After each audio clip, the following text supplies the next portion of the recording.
Hello students, ये question दिया है कि कोई स्मॉल स्पीकर है जो डिलीवर कर रहा है 2 watt power. Okay, output power deliver कर रहा है। कह रहा है कि कितने डिस्टेंस पे इतनी डेसिबल की इंटेंसिटी साउंड की ऑब्जर्व की जाएगी, ये हमसे पूछा हुआ है। Okay, intensity of sound given that the difference, जो रेफरेंस इंटेंसिटी ऑफ साउंड है उसकी वैल्यू कितना दे रखा है, 10⁻⁻12 वाट पर मीटर स्क्वायर, ये हमारे पास गिवन है। ओके, तो चलिए इसको सॉल्व करते हैं।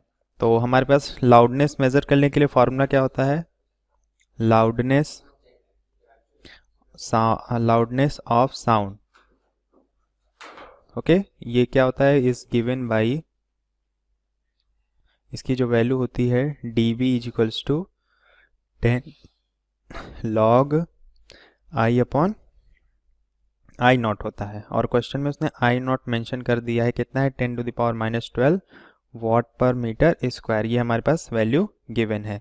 ठीक है, अब यहाँ से हम क्या कर सकते हैं, कैलकुलेट करते हैं। उसने ये dB की वैल्यू दे रखी है, कितना है, dB भी कितना दे रखा है, 120। ओके, तो यहाँ से this implies that 120 equals to 10 log I upon I naught. Okay, तो 0 से 0 कैंसिल हो जाएगा और यहाँ से log हटाएंगे तो यह क्या होगा, 10⁻12 इज इक्वल्स टू, क्योंकि log बेस 10 है, I अपॉन आई नॉट। तो I की वैल्यू यहाँ से कितनी आ जाएगी, I naught into 10⁻12 is equals to I naught. I naught की वैल्यू उसने कितनी दे रखी, 10⁻⁻12 -12 इंटू 10⁻12। आई की जो वैल्यू आ जाएगी कितनी आएगी, 1 वाट पर मीटर स्क्वायर, ये हमारे पास आई की वैल्यू आ गई। ओके, अब आई की वैल्यू क्या होती है, प्रेशर अपॉन एरिया के इक्वल होती है। ओके, तो अब यहाँ से हम क्या करते हैं, हम एरिया को लिख सकते हैं 4πr², पी अपॉन 4πr², और ये r² क्या होगा, रिक्वायर्ड डिस्टेंस होगा। पावर उसने कितना दे रखा है, 2 वाट दे रखा है, तो r equals to under root में p upon 4πi। Okay, values put कर देते हैं, तो r क्या आ जाएगा, अंडर रूट में 2/4π इक्वल्स टू अंडर रूट में 1/2π। इसको सिंप्लीफाई करेंगे तो ये वैल्यू आएगी 0.399 मीटर। सिमिलर अप्रॉक्स है ये किसके, 40 सेंटीमीटर के। ओके, तो 40 सेंटीमीटर क्या होगा, मिनिमम डिस्टेंस होगा, मतलब इस पे क्या होगा कि इस पे ये जो वैल्यू होगी इंटेंसिटी की सुनाई देगी। तो third option is right option. Okay, hello student, पहा आजचा आपला क्वेश्चन आहे. In the experiment for the determination of the speed of sound in air using the resonance column method, the length of the air column that resonates in the fundamental mode with a tuning fork is 0.1 meter. When this length is changed to 0.35 meter, the same tuning fork resonates with the first overtone. Calculate the end correction. आणि option पहा दिलेले आहेत 0.012 metre, 0.025 metre, 0.05 metre and 0.024 metre. Okay, तर पहा काय सांगितलंय, experiment मध्ये ज्यावेळी इन एक्सपेरिमेंट ज्यावेळी speed of sound of air हा आपण फाइंड आउट करत असतो त्यावेळेचा जो रेझोनन्स कॉलम मेथड आहे त्या मेथडनुसार जी लेंथ दिलेली आहे एअर कॉलमची रेझोनेट्स करतानाची फंडामेंटल मोड मधली, त्यावेळेचा जो ट्युनिंग फॉर्क आहे तो किती आहे पहा, त्याचं दिलेलं आहे इथं ट्युनिंग फॉर्क 0.1 मीटर एवढ्या लेंथचा तो आहे. ओके, त्याची जी लेंथ आहे ती चेंज केली आहे 0.35 मीटरनी आणि तो सेम ट्युनिंग फॉर्क रेझोनेट केल्यावर फर्स्ट ओव्हरटोन होतोय. तर आपल्याला एंड करेक्शन जे आहे ते कॅल्क्युलेट करायचं आहे. तर पहा इथे सांगितल्याप्रमाणे आपण घेऊया. The end correction in the close organic pipe is the end correction in a closed organ pipe can be किती असणार आहे, ई असणार आहे. ओके, कारण तो एंड करेक्शन आहे, त्यामुळे तो कोणता दाखवतो आपण, ई या सिम्बॉलनी दाखवतो. ते आपल्याला काय केलेलं आहे आपण, सो therefore length of the air column, the length of air column L1 is equal to 0.1 meter. Okay, so the fundamental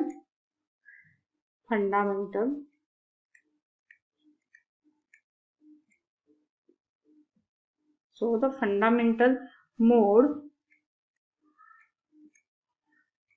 F1 is equal to V upon 4 L1 plus E. Okay, त्यामुळे हा किती येणार आहे, V upon 4 आणि L1 किती दिला आपल्याला, 0.1 plus E. Okay, so the length of air column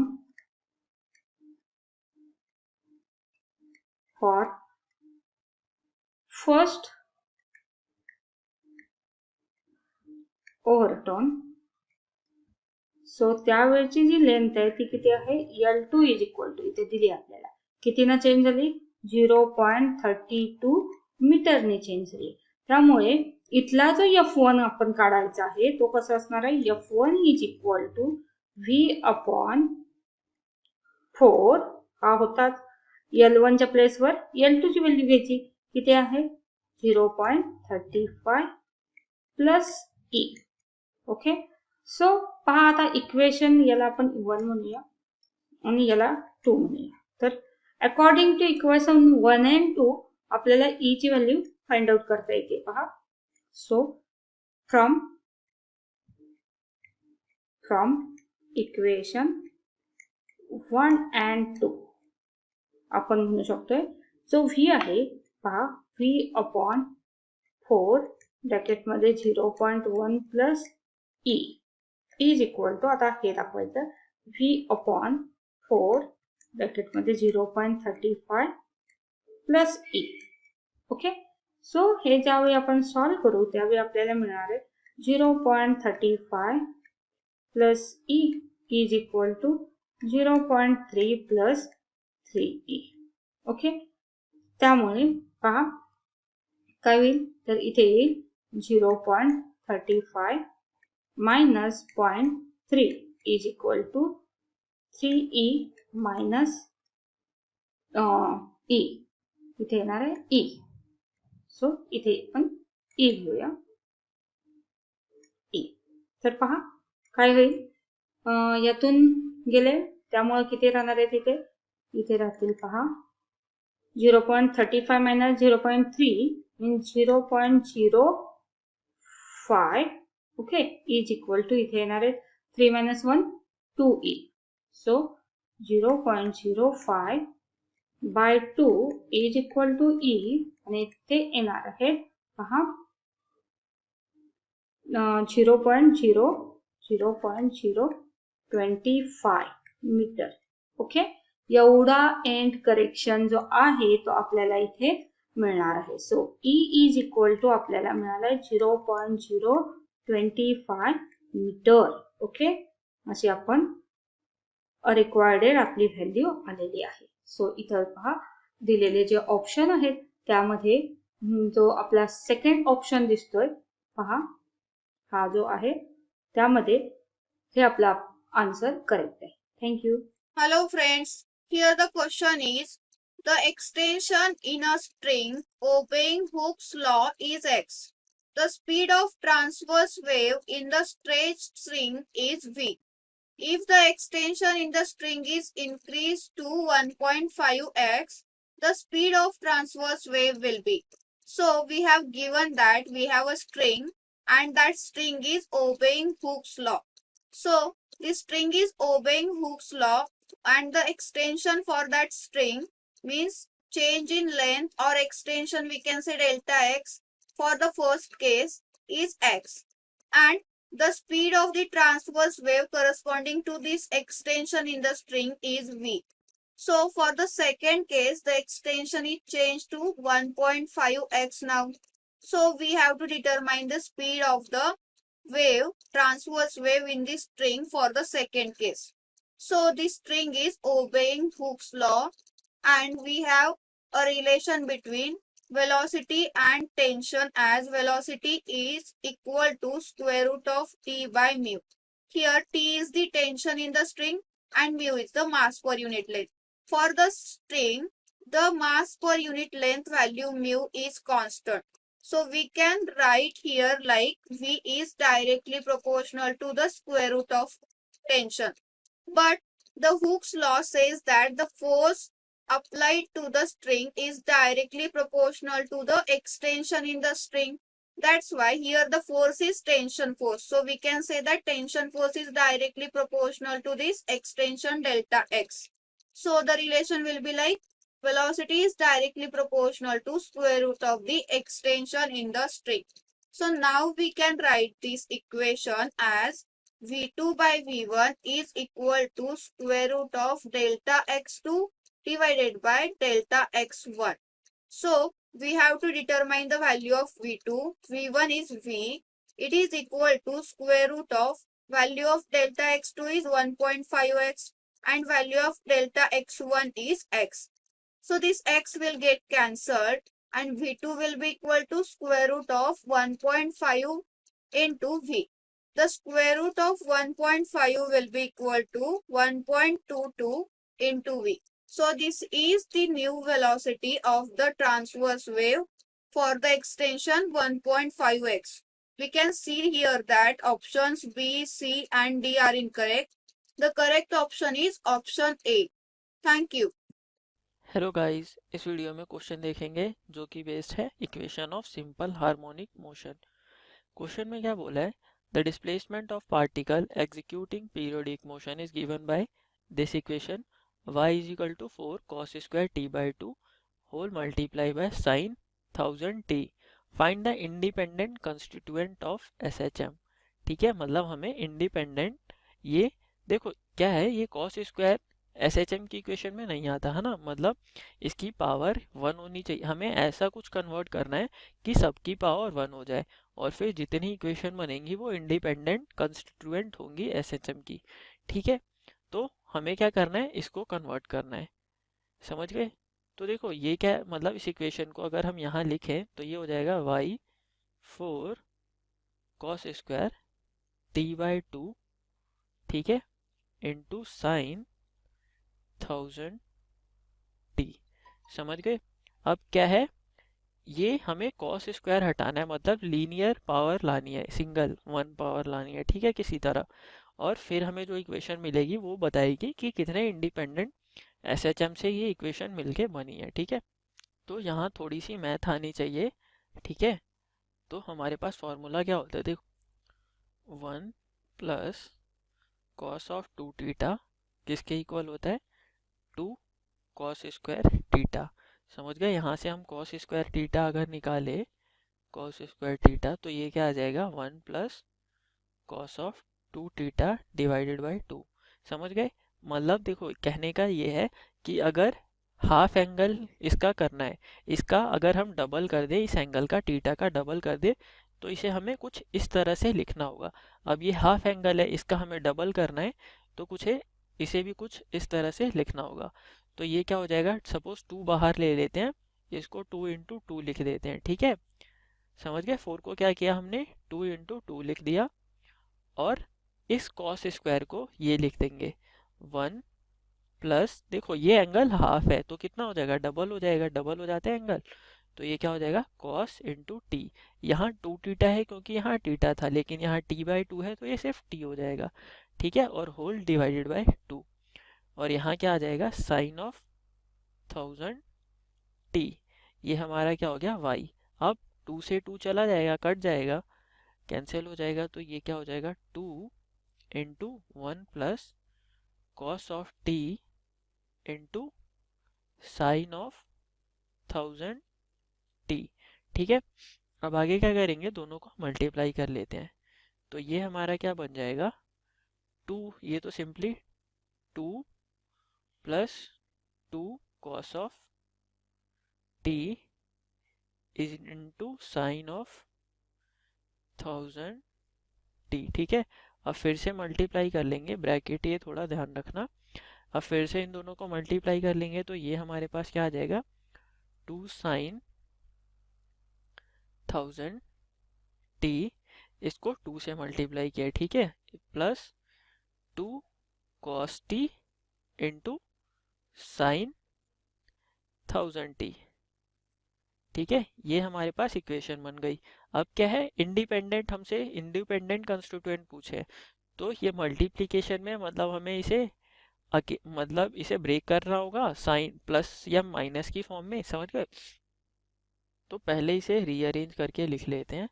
ये क्या हो जाएगा, 2 sine of 1000t plus 2 sine 1000t into cos t. क्या किया हमने, 1000 मतलब साइन पहले लिख लिया, कॉस बाद में।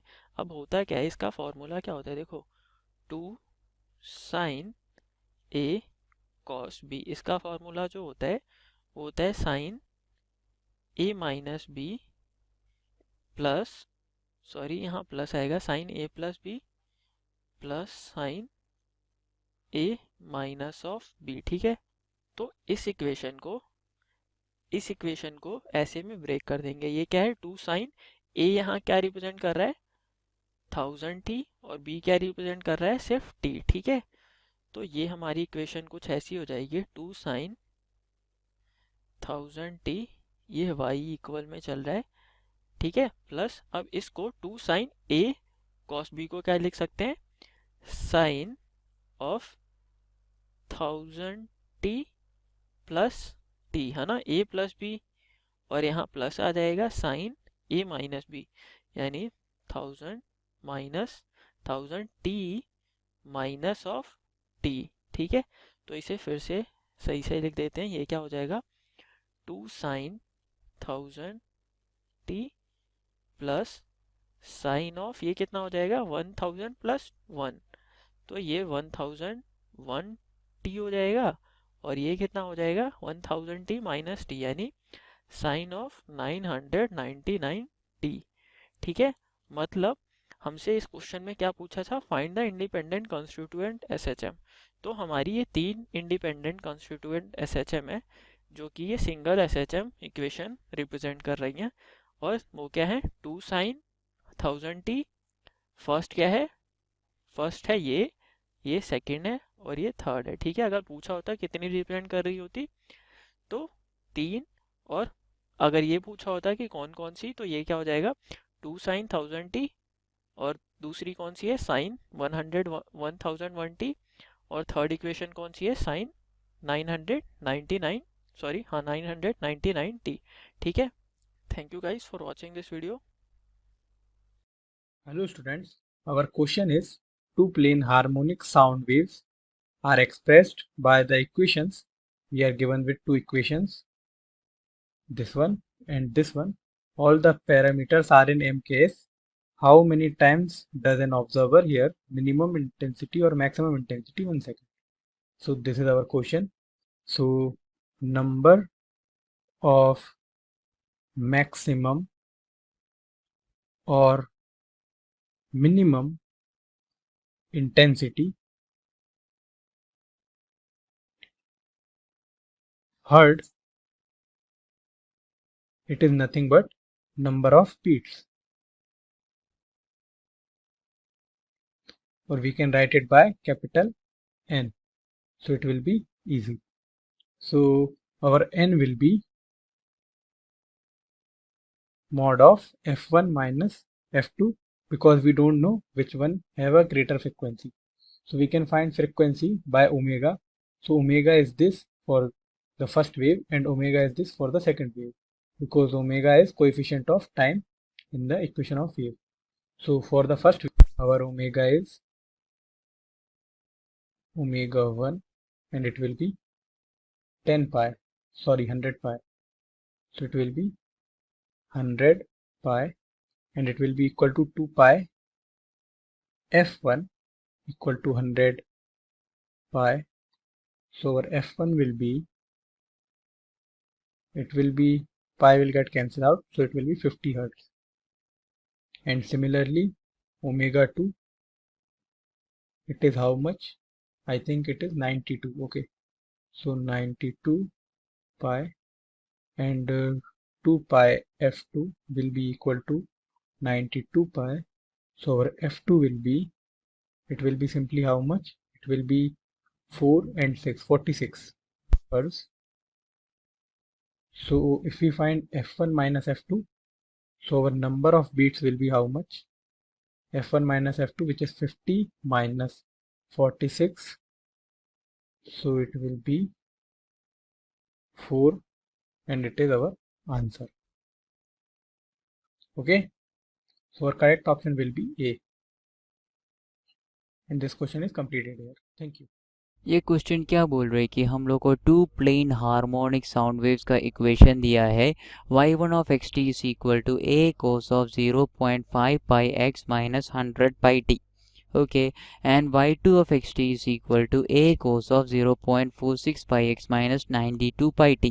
तो हम लोग को पूछ रहे कि first question, how many times does an observer here maximum intensity, एक सेकेंड पे कितना बार एक आदमी मैक्सिमम इंटेंसिटी सुनेगा, ये पूछ रहे. ओके, देयरफॉर ये दोनों क्या है, ये दोनों जब सुपरपोज करेगा तो हम लोग को पता है कि एक बीट फ्रीक्वेंसी होगा. Beat frequency is the number of beats produced per second है. Okay, number of beats produced per second है. ये क्या है, the difference between the frequencies of two. Okay, तो उतना नंबर ऑफ बीट्स प्रोड्यूस होगा, उतना नंबर ऑफ बीट्स प्रोड्यूस होगा, मतलब एक बीट पे क्या होगा, एक बीट मतलब क्या है, one maxima and one minima है. देयरफॉर नंबर ऑफ बीट्स का इक्विवेलेंट होगा number of maximum heard. Number of maximum is equal to number of beats produced per second. Okay, is equal to number of minima heard. Okay, number of maxima, क्योंकि हम लोग अगर ऐसे एक beat का ये जो फ्रीक्वेंसी सुपरपोज करने के बाद ये अगर ड्रॉ कर रहे हैं तो हम लोग को पता है कि नंबर ऑफ बीट्स पर सेकेंड अगर 2 है तो हम लोग को पता है कि कितना मैक्सिमा हुआ, 2 मैक्सिमा होगा, 2 मिनिमा भी होगा. Therefore number of beats produced per second हम लोग को फाइंड करना है ये क्वेश्चन के लिए. ओके, देयरफॉर हम लोग अगर पहले क्या फाइंड करेगा, we know that first equation a into cos of 0.5 pi x minus 100 pi t है. ओके, ऐसी इक्वेशन हम लोग को पता है कि जो x के साथ रहते हैं वो क्या है, k है, ये क्या है, k है, एंड ये क्या है, ओमेगा है. And we know that omega is equal to 2 pi nu. Omega is equal to omega 1 is equal to 2 pi into f1 is equal to 100 pi, है ना, it is equal to 100 pi है. We can say f1 is equal to 100 pi divided by 2 pi, है ना, it is equal to 50 hertz है f1. Similarly f2 अगर हम लोग देखेगा, omega 2 is equal to 2 pi f2 is equal to कितना है, 2 pi f2 is equal to 92 pi है ना, 92 pi. Therefore f2 is equal to 92 pi divided by 2 pi. It is equal to pi cancel, 92 divided by 2 is equal to 46 hertz, है ना. तो number of maxima heard is equal to number of beats produced per second. Number of beats produced per second is equal to number of maxima heard is equal to 50 minus 46, it is equal to 4. Therefore number of maxima heard is equal to हम लोग को मिलते हैं 4 times हम लोग maxima hear करेगा. Next question है speed of the sound क्या है, what is the speed of the sound. Okay, तो हम लोग को पता है कि speed of the sound is equal to omega divided by K, है ना. Velocity of the wave v is equal to omega divided by K. Omega का वैल्यू हम लोग को इधर से दिया है कि 100 पाई है, के का वैल्यू क्या है, 0.5 पाई है. okay, it is equal to 100 divided by 0.5 is equal to 1000 divided by 5, it is equal to क्या हो गया, it is equal to 200 meter per second, okay, therefore velocity of the sound is equal to 200 meter per second मिलेगा। Next question क्या है कि how many times at x is equal to 0 में how many time of the amplitude of y1 plus y2 will become 0, ये है question, okay. तो हम लोग y1 प्लस y2 करते हैं, y1 प्लस y2 करेंगे, okay. At x is equal to 0, at x is equal to 0, let me write y1 first, y1 is equal to at x is equal to 0 अगर मैं y1 लिखूंगा it is equal to a cos of 0.5 pi into 0, है ना, cos 0 minus 100 pi into t, a cos of minus 100 pi t,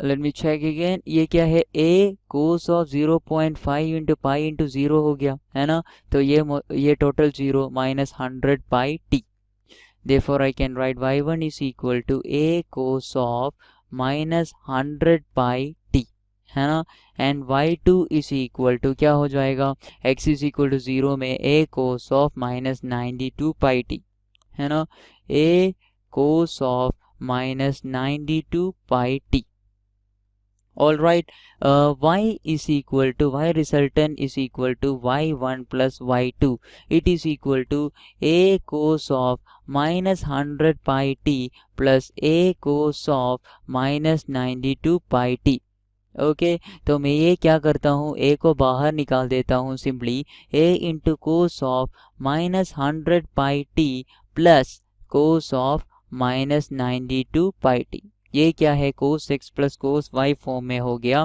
therefore we can write it is equal to हम लोग को लिख सकते हैं it is nothing but cos of x plus y divided by 2 and x minus y divide by 2 form में हम लोग को लिख सकते हैं it is equal to 2a into cos of 96 pi t into cos of 4 pi t हो जाएगा, क्योंकि ये जो cos x plus cos y जो फॉर्म में है वो क्या है, 2 into cos of x plus y by 2 into cos of x minus y by 2 हम लोग को लिख सकते हैं, ऐसे में लिख दिया तो मेरे को मिल रहा है कि 2a cos of 96 pi t into cos of 4 pi T, okay. तो ये है रिजल्टेंट वेव, अभी हम लोग को देखना है कि ये कितने बार ज़ीरो हो सकते हैं, एम्पलीट्यूड कितना बार ज़ीरो होगा। तो मैं आपके लिए एक सैम्पल वेव इधर बनाता हूँ, इसका कॉन्सेप्ट आप लोग को अच्छा से समझने के लिए। सपोज ये मेरा वेव है, ओके,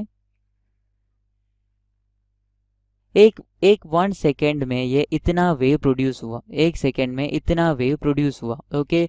देखो फ्रीक्वेंसी कितना है, number of waves per second is equal to 2 hertz है इधर का फ्रीक्वेंसी, ओके।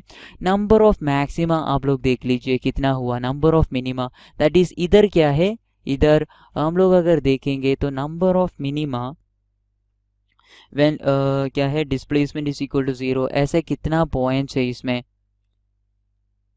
एम्पलीट्यूड 0 होने वाला 1 point, 2 point, 3 point, 4 point, okay. ऐसे 4 पॉइंट से इधर 2 हर्ट्ज वाला फ्रीक्वेंसी में 4 पॉइंट से जिसका क्या है, जिसका एम्पलीट्यूड इज इक्वल टू 0 है, therefore we can say that जिसका एम्पलीट्यूड 0 है 4 पॉइंट से, अगर f फ्रीक्वेंसी है तो there will be 2 f points whose amplitude is equal to 0, okay. तो फर्स्ट वेव हम लोग देखते हैं, फर्स्ट वेव का केस में फ्रीक्वेंसी क्या है, omega is equal to 96 pi, है ना, it is equal to 2 pi f is equal to 96 pi, therefore 2f is equal to हम लोग को मिलते हैं 2f is equal to 96, that is number of points where a is equal to 0 is equal to 96। Similarly second के case में omega 2 is equal to 4 pi is equal to 2 pi f, okay, pi pi cancel, number of points whose amplitude is 0 is equal to 4 points है जिसका amplitude 0 है,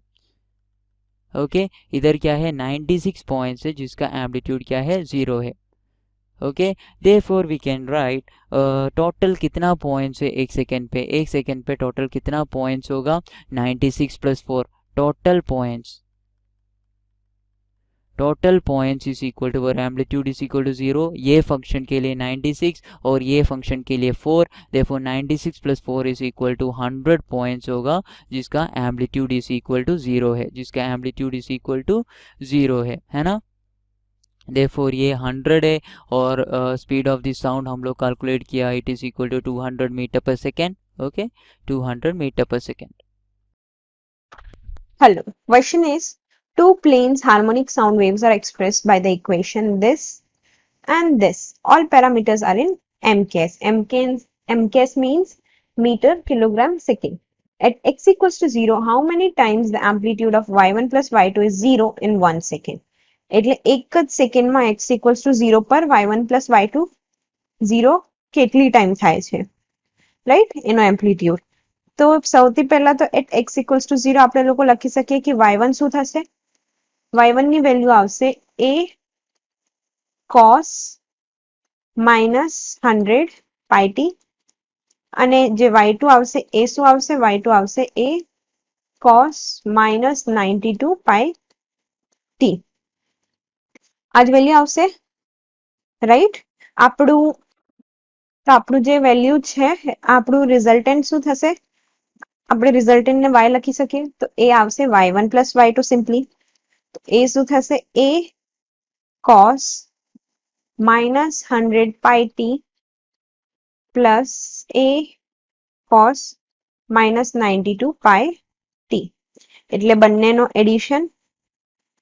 તો a ની value શું આવશે, cos a plus cos b, એટલે એ થશે 2a cos બંનેનો એડિશન ડિવાઇડ બાય 2 એટલે 100 plus 92, તો એ આવશે 96 pi t અને cos 100 minus 92 એટલે 8 ડિવાઇડ બાય 2 એટલે 4 pi t.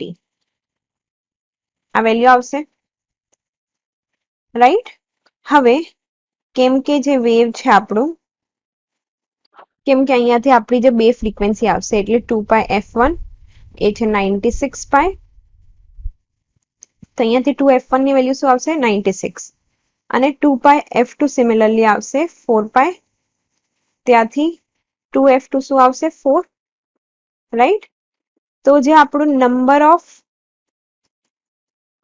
ટાઈમ્સ એમ્પ્લિટ્યુડ આપણું 0 હશે, જ્યારે આપણું એમ્પ્લિટ્યુડ 0 હશે, રાઈટ. કેમ કે આ 96 પાઈ જે છે આપણું 2 f1 હશે, રાઈટ. તો ત્યારે કેટલા નંબર ઓફ ટાઈમ્સ છે, number of times equals 96 plus 4 એટલે 100 પોઈન્ટ્સ. ટોટલ કેટલા પોઈન્ટ્સ આવે છે 100. ઓપ્શન સી આપણો આન્સર છે. Thank you. इस क्वेश्चन में क्या बोला है, दो लाउड स्पीकर्स हैं M और N, ये 20 मीटर अपार्ट है और एमिट कर रहे हैं साउंड को 118 हर्ट्ज और 121 हर्ट्ज पे रिस्पेक्टिवली. एक कार जो इनिशियली एट पॉइंट P पे है 1800 metre away from mid point Q of the line MN moves towards Q constantly at 60 kilometre per hour along the perpendicular bisector MN.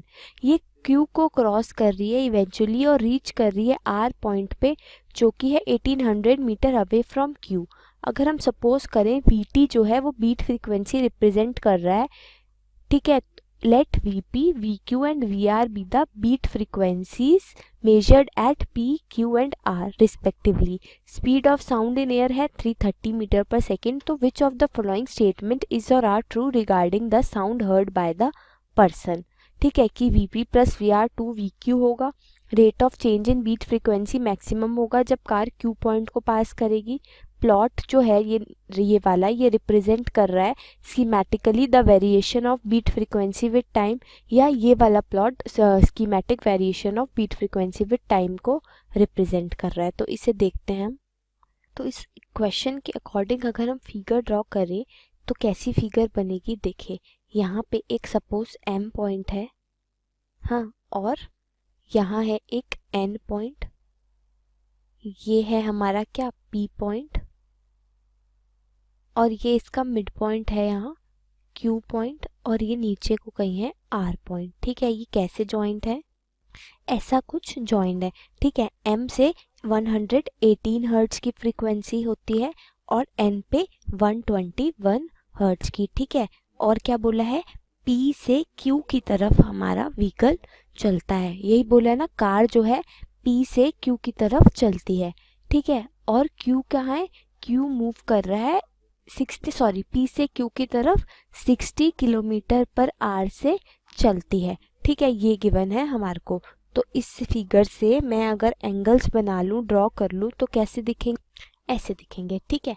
तो देखिए ये distance P Q जो है वो हमें 1800 गिवन है, क्यू आर भी 1800 गिवन है। ये एक एंगल हमने एम से पी से ज्वाइन करा, तो अगर ये स्पीड बी सी थी तो इस डायरेक्शन में वी सी कॉस थीटा होगी, और एक हम एम से ए से ज्वाइन किया जो कि अल्फा एंगल बना रहा है, और ए क्यू का डिस्टेंस है एक्स, ठीक है। तो अब सबसे पहले हम क्या निकालते हैं, apparent frequency at P due to m, ठीक है।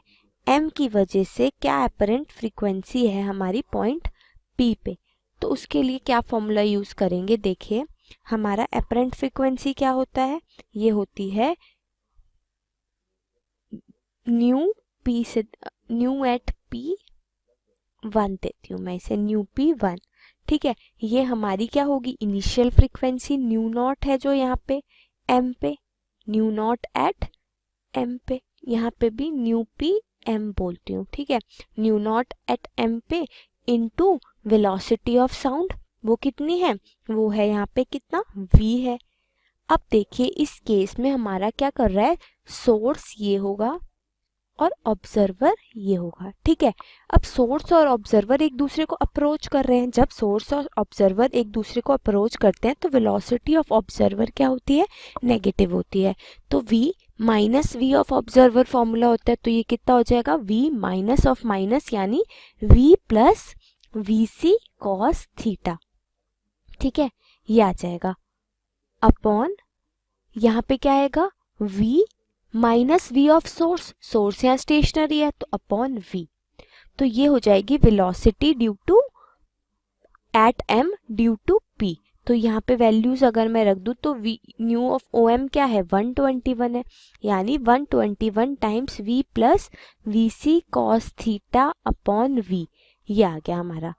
अब हम सिमिलरली देख लेते हैं apparent frequency at p due to n, ठीक है। न्यू पी एन, ये होगा न्यू नॉट एन, वेलोसिटी क्या है, v है। अब देखिए यहाँ पे भी इसका कंपोनेंट में सिमिलर कंपोनेंट इस डायरेक्शन में अगर निकालूं तो वो भी क्या होगा, उसमें भी हमारा ये सोर्स है, ये ऑब्जर्वर है, सोर्स और ऑब्जर्वर एक दूसरे को क्या कर रहे हैं, अप्रोच ही कर रहे हैं। तो यहाँ पर भी ये v plus V C cos theta ही आएगा, और हमारा सोर्स तो स्टेशनरी है अपॉन v, यानी आ जाएगा 118 of v plus V C cos theta upon v, ठीक है। तो बीट फ्रीक्वेंसी क्या आ जाएगी हमारी, बीट फ्रीक्वेंसी एट p आ जाएगा मेरा nu P M minus nu P N, तो ये हो जाएगी 121 minus 118 times of v plus V C cos theta upon v, ठीक है। ये आ गई हमारी nu at p, nu at p, ठीक है। अब हम क्या निकालते हैं, अब हम निकालते हैं एपरेंट फ्रीक्वेंसी, सॉरी देखिए इस केस में एपरेंट फ्रीक्वेंसी एट q, तो q केस में क्या हो रहा है, जब हमारी ये q पे आ जाएगी तो क्या होगा, तो ये तो एक कोई कंपोनेंट नहीं है इसका, cos थीटा क्या हो जाएगा, cos थीटा हमारा 90 डिग्री आ जाएगा, ठीक है। तो ये तो 0 हो जाएगा, v बाय v क्या आता है, 1 आता है। क्या मैं लिख ही देती हूँ, यही चीज जब चलते चलते नीचे की तरफ आ जाएगी, apparent frequency due to m at q, ठीक है, q है ना पोजीशन, हाँ। तो क्या है यहाँ पे हमारा थीटा क्या है, 90 डिग्री हो जा रहा है, तो वी सी कॉस थीटा क्या हो जाएगा, 0 हो जाएगा। तो यानी हमारा जो ऑब्जर्वर है वो क्या है, स्टेशनरी है, ऑब्जर्वर भी स्टेशनरी है हमारा, और क्या है, सोर्स तो हमारा है ही स्टेशनरी। तो जब ऑब्जर्वर और सोर्स दोनों स्टेशनरी है तो कोई रिलेटिव मोशन हो ही नहीं रहा है। तो हमारा nu at P due to nu at Q due to M क्या आ जाएगा, न्यू एट जो ऑलरेडी हमारा क्या न्यू जनरेट हो रहा है, न्यू नॉट एट एम। ठीक है, इसके इक्वल हो जाएगा एपरेंट फ्रीक्वेंसी में, मतलब ओरिजिनल फ्रीक्वेंसी के इक्वल ही आएगी, कोई चेंज नहीं आएगा। सिमिलर केस है apparent frequency due to N at Q, due to N at Q. यहाँ पे भी कोई रिलेटिव मोशन नहीं हो रहा है, कॉस थीटा 90 हो रहा है, सेम है। तो nu at Q due to N भी nu naught due at N के इक्वल हो जाएगा। तो यहाँ से बीट फ्रीक्वेंसी एट क्यू निकाल लेते हैं, एट क्यू, ये हम न्यू क्यू देंगे, ये होगा कितना, nu Q M minus nu Q N, यानी nu naught M minus nu naught N. तो ये हो जाएगा 121 माइनस 118 ऑफ हर्ट्ज। ठीक है, ये आ गया हमारा म्यू क्यू। अब कहाँ चलते हैं, अब हम निकालते हैं apparent frequency due to M at R. ठीक है, एम एट आर यानी इस पोजीशन पे। तो इस पोजीशन पे जब हमारी व्हीकल चलते चलते इस डायरेक्शन में आएगी तो इसकी क्या इसकी जो वेलोसिटी क्या होगी, वो हमारी इस डायरेक्शन में होगी। ठीक है, यानी ये एम से अगर मैं लाइन ड्रॉ करूंगी तो ये मेरा ये ऑब्जर्वर है, ये सोर्स है। तो सोर्स और ऑब्जर्वर एक दूसरे से अवे जा रहा होगा, दूर जा रहा होगा। तो इस केस में क्या होता है, जब सोर्स और ऑब्जर्वर एक दूसरे से दूर जाते हैं तो वेलोसिटी ऑफ ऑब्जर्वर क्या आ जाती है, हमारी पॉजिटिव हो जाती है, और वेलोसिटी ऑफ सोर्स क्या होती है, नेगेटिव हो जाती है। तो वही केस हम यहाँ लगाएंगे, nu at R due to M क्या होगी, ये होगी nu naught at M into speed of sound आ गई v। अब माइनस, क्योंकि v नॉट तो पॉजिटिव ही है, तो v minus V C cos theta आ जाएगा। ठीक है, अपॉन सोर्स हमारा स्टेशनरी है तो अपॉन v।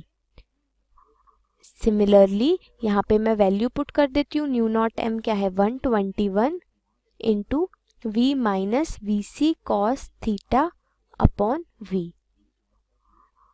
अब ऐसे ही apparent frequency due to N at R निकालेंगे तो सेम कंडीशन आएगी, बस हमारा न्यू नॉट एम की जगह न्यू नॉट एन आ जाएगा।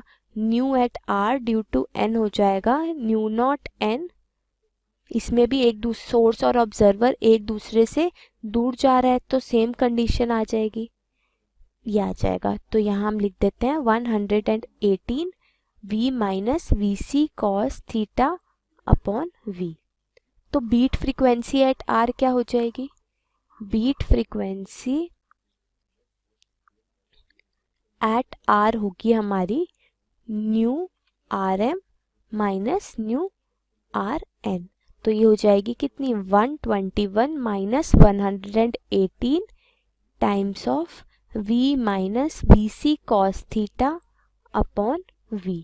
ठीक है, तो इससे हमने क्या निकाली, बीट फ्रीक्वेंसी निकाली सब पोजीशंस पे। p पे ये आ गई हमारी, q पे ये है, और ये है हमारी r पे। तो अब हम इसमें से क्या करते हैं, हम अपना फर्स्ट ऑप्शन देखते हैं। फर्स्ट ऑप्शन में क्या बोला है, क्या Vp plus Vr two Vq के इक्वल है, तो हम ऐड कर देते हैं Vp और nu P and nu R को। तो फ्रीक्वेंसी क्या है, nu P plus nu R करूँगी तो क्या आएगा 121 माइनस 118, ये तो कॉमन आ जाएगा, times of V plus V C cos theta upon V plus v minus V C cos theta upon v। तो इसमें क्या हो रहा है, इससे हमारा वी सी कॉस थीटा और minus V C cos theta cancel हो रहा है, हमारा क्या बच रहा है 2v अपॉन v बच रहा है। तो ये आ गया मेरा 121 माइनस 118 टाइम इंटू 2। ठीक है, अब 121 माइनस 118 क्या है, ये है हमारी फ्रीक्वेंसी एट q, यानी ये 2 टाइम्स ऑफ न्यू क्यू आ रहा है, तो हमारा nu P plus nu R क्या है, 2 टाइम्स ऑफ न्यू क्यू है। तो ये हमारा ऑप्शन फर्स्ट जो है वो करेक्ट है। ठीक है, अब बी पार्ट देखते हैं। Rate of change in beat frequency is maximum when the car passes through Q. तो इसके लिए हम क्या करते हैं, हम एक रैंडम पॉइंट ए पे जो कि अल्फा बना रहा है हमारा ए क्यू में, उस पॉइंट पे हम अपना एपरेंट फ्रीक्वेंसी देखते हैं। तो वो कितनी होगी, वो होगी हमारी एपरेंट फ्रीक्वेंसी एट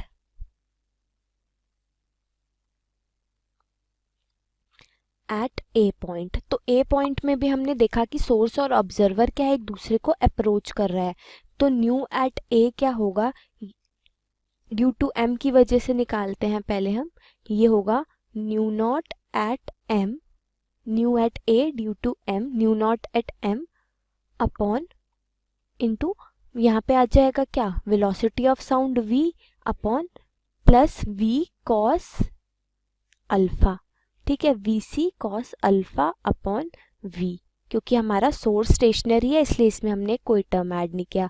ऐसे ही हमारी apparent frequency at a due to n क्या आ जाएगी, ये हो जाएगी न्यू ए एन हमारी nu naught N v minus, यहाँ पे क्या है n के केस में भी ये सेम ही है, तो v plus V C cos alpha upon v। Approach कर रहे हैं ना, इसलिए हमारी जो ऑब्जर्वर की वेलोसिटी है वो नेगेटिव होती है अप्रोच के केस में, तो यहाँ पे ये प्लस साइन आ गया, माइनस माइनस प्लस आ गया। तो बीट फ्रीक्वेंसी क्या आई है, बीट फ्रीक्वेंसी एट ए आया है मेरा nu naught M minus nu naught N. Nu naught M कितना है 121 minus nu naught N 118 times of v plus V C cos alpha upon v, यानी ये हो गया कितना 3 times of v plus V C cos alpha upon v। ये हो गया बीट फ्रीक्वेंसी एट ए। ठीक है, इसको मैं रिप्रेजेंट करती हूँ न्यू ए से। तो यहाँ क्या होगा, अगर मैं इसको मैक्सिमम बीट फ्रीक्वेंसी निकालनी है तो उसको मैं अल्फा के रिस्पेक्ट में डिफरेंशिएट करती हूँ, यानी मैं निकालती हूँ डी न्यू ए बाय डी अल्फा। तो वो कितना होगा, यहाँ से वो होगा 3 टाइम्स ऑफ, ये देखो इसका मैं डिफरेंशिएट करूंगी अल्फा के रिस्पेक्ट में, तो ये तो आ जाएगा मेरा 0 इसका डिफरेंशिएशन। सेकेंड टर्म में ये आ जाएगा V C upon V cos alpha का डिफरेंशिएशन माइनस साइन अल्फा। ठीक है, तो ये आ जाएगा। अब मुझे मैक्सिमम वैल्यू चाहिए, तो इसका मैक्सिमम वैल्यू कब होगा, mod of D nu A upon D alpha मेरा मैक्सिमम होगा जब when sine alpha is maximum. Sine alpha is equals to maximum, यानी साइन अल्फा जब 1 होगा, यानी अल्फा क्या होगा 90 डिग्री होगा। अल्फा 90 डिग्री किस पॉइंट पे है, ये है क्यू पॉइंट पे। तो मैं बोल सकती हूँ कि जो मेरा बी ऑप्शन है कि जो बीट फ्रीक्वेंसी है, rate of change in beat frequency, वो मैक्सिमम है जब हमारी कार कहाँ पे है, कार पास हो रही है क्यू पॉइंट से। ठीक है, चेंज इन बीट फ्रीक्वेंसी आ रहा है उसका वो मैक्सिमम है जब कार पास हो रही है क्यू पॉइंट पे। तो बी ऑप्शन इज करेक्ट। तो सी ऑप्शन को देखने के लिए मैं क्या करती हूँ, मैं बीट फ्रीक्वेंसी का जो जनरल एक्सप्रेशन हमने ये निकाला था किसी रैंडम पॉइंट ए पे, उसे टाइम के रिस्पेक्ट में मैं डिफरेंशिएट करती हूँ। तो मतलब मैं क्या कर रही हूँ, मैं कर रही हूँ D nu A upon D T. तो वो कितना होगा, वो होगा -3 V C by V sine alpha D alpha by D T. ठीक है, अब D alpha by D T ये मेरा एक्सप्रेशन आ गया। अब अगर मैं देखूं इस फिगर से तो मेरा tan ऑफ थीटा क्या है, tan अल्फा, तो ये tan अल्फा यहाँ से मैं निकालूं तो ये कितना आ जाएगा, tan ऑफ अल्फा आएगा मेरा 10/x। तो वो लिख देते हैं कि tan अल्फा है यहाँ पे 10/x। तो इसको डिफरेंशिएट करते हैं, आएगा sec square alpha D alpha by D T कितना होगा, सॉरी 10 अल्फ़ा के रिस्पेक्ट में, टी टाइम के रिस्पेक्ट में मैं इसे डिफ्रेंशिएट कर रही हूँ, तो ये आ जाएगा -10/x² dx/dt, इतना आ जाएगा। तो यहाँ से मैं d अल्फ़ा/dt क्या लिख सकती हूँ, d अल्फ़ा/dt लिख सकती हूँ मैं -10 dx/dt क्या होगा, dx/dt v आ जाएगा into upon x² sec² alpha. ठीक है, ये आ गया d अल्फ़ा/dt। अब देखते हैं हमारा आगे क्या होगा। हम इसको पुट करते हैं अपनी इस इक्वेशन में, d nu a upon dt कितना है, -3 times of v at c upon v sine alpha into -10v upon x² sec² alpha. तो ये कितना आ जाएगा, ये आ जाएगा 30 times vc sine alpha upon x² sec² alpha. ठीक है, ये आ गया dν/dt। अब मैं यहाँ पे x² की वैल्यू क्या रख सकती हूँ, x² मैं यहाँ से 10 इसको मैं लिख सकती हूँ, इस वाली इक्वेशन से मैं लिख दिस इम्प्लाइज दैट x कितना हो गया, ये हो गया 10 cot अल्फ़ा। तो यहाँ से मैं लिख सकती हूँ ये 30 vc sine alpha upon x² क्या आ गया 10² 10 cot अल्फ़ा मतलब 100 cot square alpha into sec² alpha. ठीक है, ये आ गया। तो इसको मैं फर्दर सॉल्व करूंगी तो क्या होगा, यहाँ से ये आ जाएगा मेरा 3/10 यानी 0.3 times of vc sine cube alpha, इस पूरे को सॉल्व करके। तो हमारे पास ये इक्वेशन आ गई d nu a by dt की। ठीक है, तो अब इसकी मैक्सिमम वैल्यू देखनी है कि d न्यू बाय dt कब मैक्सिमम होगा, जब साइन क्यूब अल्फ़ा मैक्सिमम होगा। बोल सकते हैं d nu a by dt is maximum when sine alpha maximum है, साइन अल्फ़ा मैक्सिमम है। साइन अल्फ़ा कब मैक्सिमम होगा, जब साइन अल्फ़ा 1 होगा, यानी अल्फ़ा जब 90 डिग्री होगा। अल्फ़ा 90 डिग्री कहाँ पे है, क्यू पॉइंट पे है। तो यानी क्यू पॉइंट पे हमारा rate of change of beat frequency maximum है। तो हमने ये बताया ही था कि हमारा बी ऑप्शन क्या है, B option rate of change in beat frequency is maximum when the car passes through Q, ये भी ठीक हो गया। अब हमने देखा कि जो क्यू पॉइंट पे क्या है, हमारा स्लोप जो आ रहा है इस ग्राफ का, फ्रीक्वेंसी वर्सेस टाइम ग्राफ का, वो मैक्सिमम है। ठीक है, तो हम दोनों ग्राफ देखें तो हम देख रहे हैं कि किस ग्राफ में हमारे को मैक्सिमम स्लोप मिल रहा है क्यू पॉइंट पे। सी वाले ग्राफ में क्यू पॉइंट पे स्लोप ज़्यादा है, डी वाले पॉइंट पे क्यू कम है।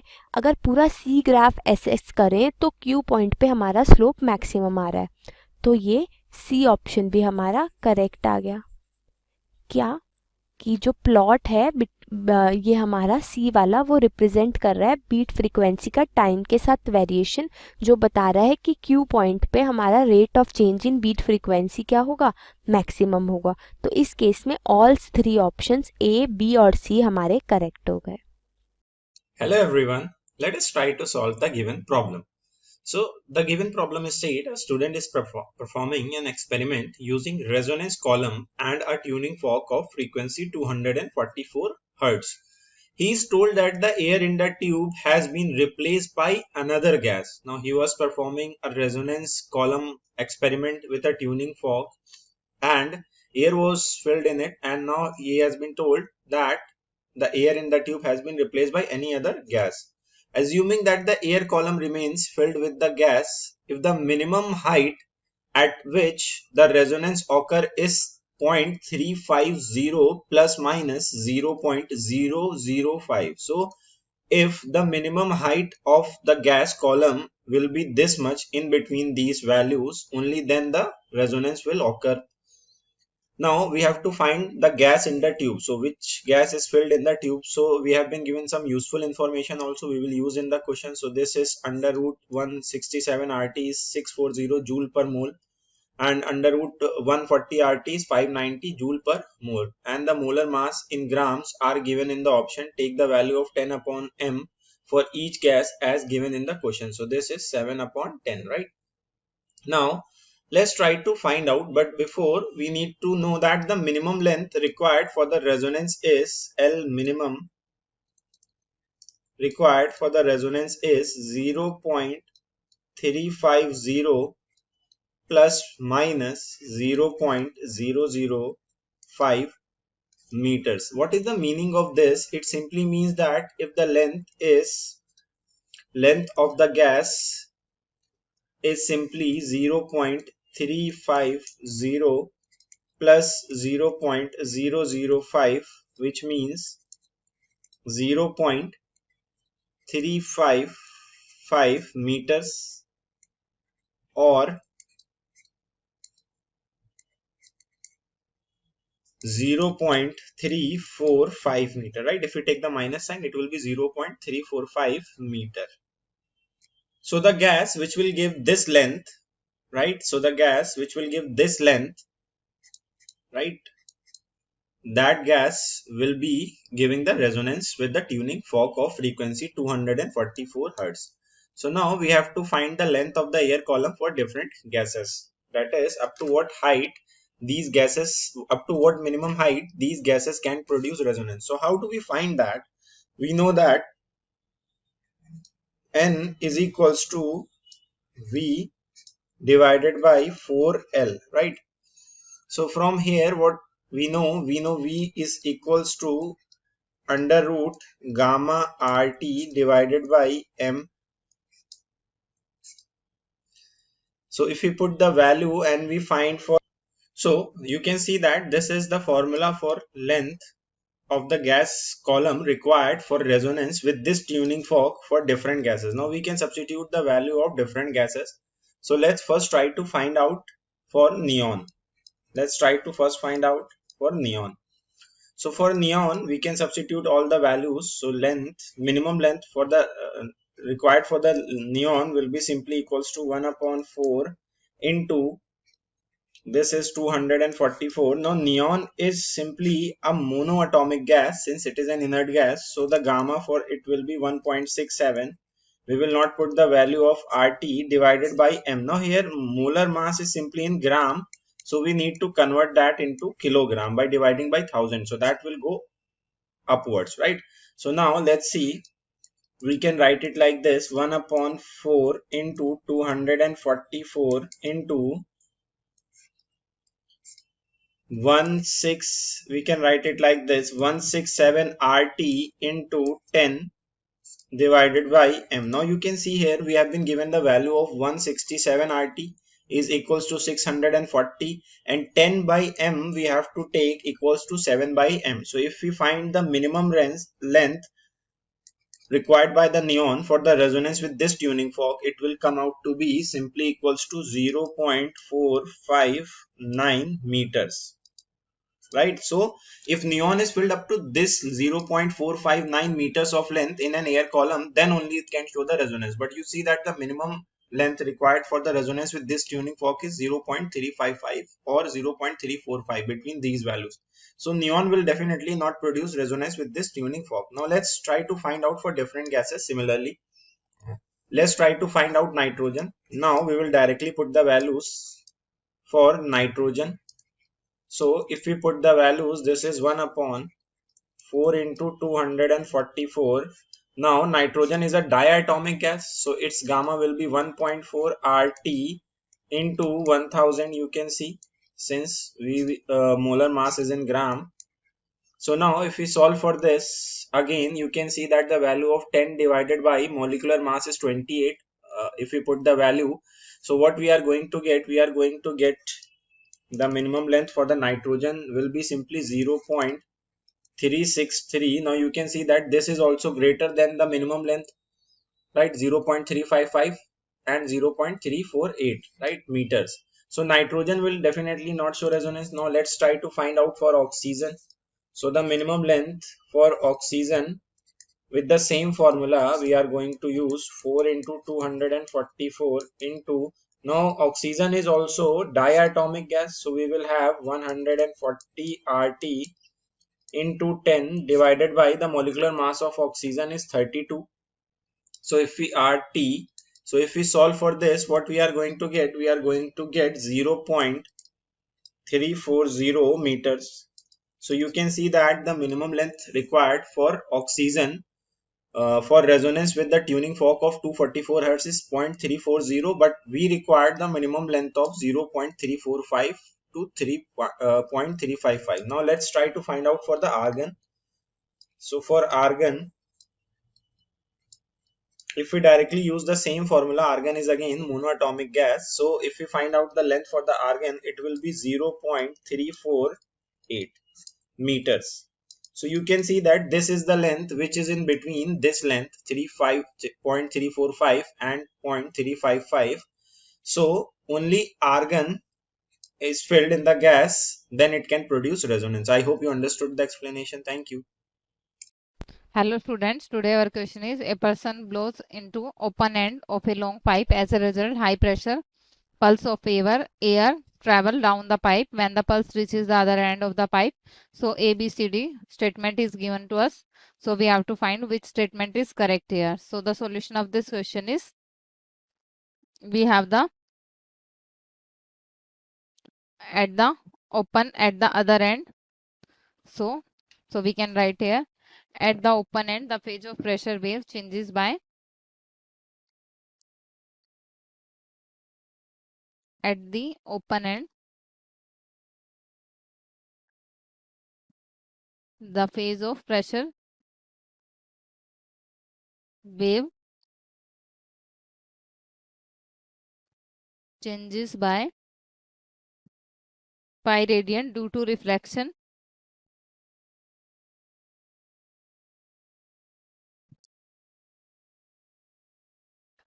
and at the close end we have two conditions here for the open and close.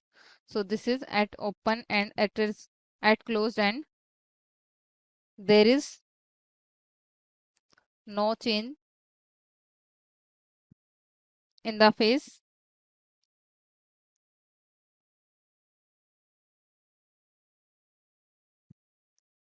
of a pressure wave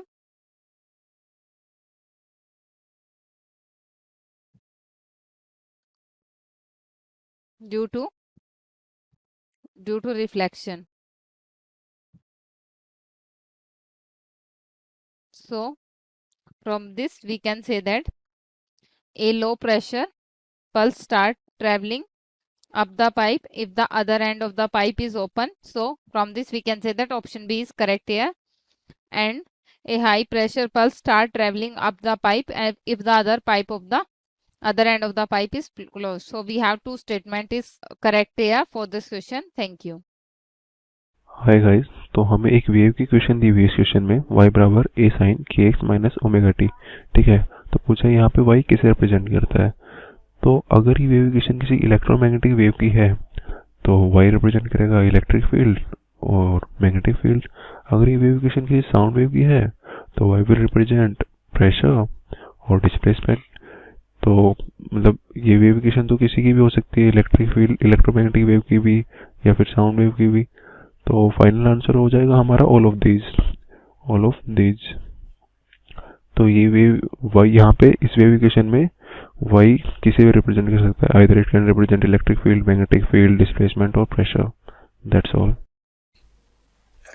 तो इस क्वेश्चन में बोला गया कि वेव प्रोपोगेट हो रहा है. ठीक है, तो wave intensity remains constant for a plane wave. तो वेव इंटेंसिटी अपनी directly proportional to p square होती है. ठीक है, तो ये प्रेशर जो है वो अगर पूरे वेव में अगर इंटीग्रेट करेंगे तो प्रेशर कांस्टेंट आता है. तो वेव इंटेंसिटी भी कांस्टेंट होती है. तो ये ऑप्शन सही है. ठीक है, सेकंड ऑप्शन में देखिए, अब हमको ये फॉर्मूला पता होना चाहिए कि I is directly proportional to 1/r square. ठीक है, जहाँ पे p/4πε0 ऐसा आता है जहाँ पे ये पावर है. ठीक है, तो wave intensity decreases as the inverse of the distance from the spherical wave. ये स्पेरिकल वेव के लिए. ठीक है, ऐसा एक पॉइंट है, तो इसके ऊपर एक स्फीयर कंसीडर करें तो ये आता है. तो इसमें स्क्वायर ऑफ है, तो थर्ड ऑप्शन है स्क्वायर ऑफ, ठीक है, तो ये सही है। तो इसके बाद total intensity of spherical wave centred source remains constant. तो अगर एक स्फीयर में अगर इंटीग्रेट करते हैं पूरा को इसको लेके, तो कांस्टेंट आती है अपनी इंटेंसिटी एक स्फीयर में, ठीक है, तो ये भी सही है। तो फर्स्ट ऑप्शन, थर्ड ऑप्शन और फोर्थ ऑप्शन सही हो रहा है अपना, ठीक है, तो फोर्थ ऑप्शन सही है। देखिए इस क्वेश्चन में क्या बोला है कि the displacement of a medium in a sound wave हमें दिया है किस इक्वेशन से, y1 is equals to a cos ax plus bt, जहाँ a और b ये हैं पॉजिटिव कांस्टेंट्स। ये वेव हमारी रिफ्लेक्ट हो रही है एक ऑब्स्टेकल से जो कि सिचुएटेड है x इज इक्वल्स टू 0 पे। जो इंटेंसिटी है हमारी रिफ्लेक्टेड वेव की वो 0.64 टाइम्स है इंसिडेंट वेव के। तो फर्स्ट पार्ट में हमसे पूछा है कि वेवलेंथ और फ्रीक्वेंसी ऑफ इंसिडेंट वेव क्या होंगी। सेकेंड पार्ट में बताना है equation for the reflected wave. Third part में हमें रिजल्टेंट वेव जो फॉर्म होगी रिफ्लेक्शन के बाद उसकी maximum and minimum value of particle speed बतानी है मीडियम में। और फोर्थ पार्ट में पूछा है कि हमें रिजल्टेंट वेव को superposition of a standing wave and a travelling wave से रिप्रेजेंट करना है और बताना है कि positions of anti nodes of standing wave क्या होगी और direction of propagation of travelling wave क्या होगी। तो हम शुरू करते हैं फर्स्ट पार्ट से। फर्स्ट पार्ट को सॉल्व करने के लिए सबसे पहले हम क्या करेंगे, हम अपनी इक्वेशन लिख लेंगे जो दे रखी है y1 is equals to a cos ax plus bt। ठीक है, हमें पता है कि जो स्टैंडर्ड इक्वेशन होती है हमारी वेव की, प्लेन प्रोग्रेसिव वेव की, वो क्या होती है, वो होती है y is equals to a cos kx plus omega t, ये होती है। तो अगर हमारी जो गिवन इक्वेशन है उसे हम कंपेयर करें स्टैंडर्ड इक्वेशन से तो हमारे पास k क्या आ गया, k हमारा a के इक्वल है और ओमेगा हमारा b के इक्वल है। k क्या होता है, 2 पाई बाय लैम्डा होता है। तो 2 पाई बाय लैम्डा अगर a के इक्वल है तो लैम्डा कितना आ गया, लैम्डा आ गया 2 पाई बाय a जो कि है हमारी वेवलेंथ ऑफ इंसिडेंट वेव। और ओमेगा क्या होता है, 2 पाई न्यू होता है। 2 पाई न्यू हमारा b है तो न्यू आ गया b बाय 2 पाई। ये क्या हो गई, ये हमारी फ्रीक्वेंसी हो गई। तो हमारा फर्स्ट पार्ट इसी के साथ सॉल्व हो गया। हमारी वेवलेंथ आ गई 2 पाई बाय a और हमारी फ्रीक्वेंसी आ गई b अपॉन 2 पाई। ठीक है, अब हमें क्या करना है, सेकंड पार्ट की तरफ बढ़ते हुए हमें बताना है कि इक्वेशन क्या होगी हमारी रिफ्लेक्टेड वेव की।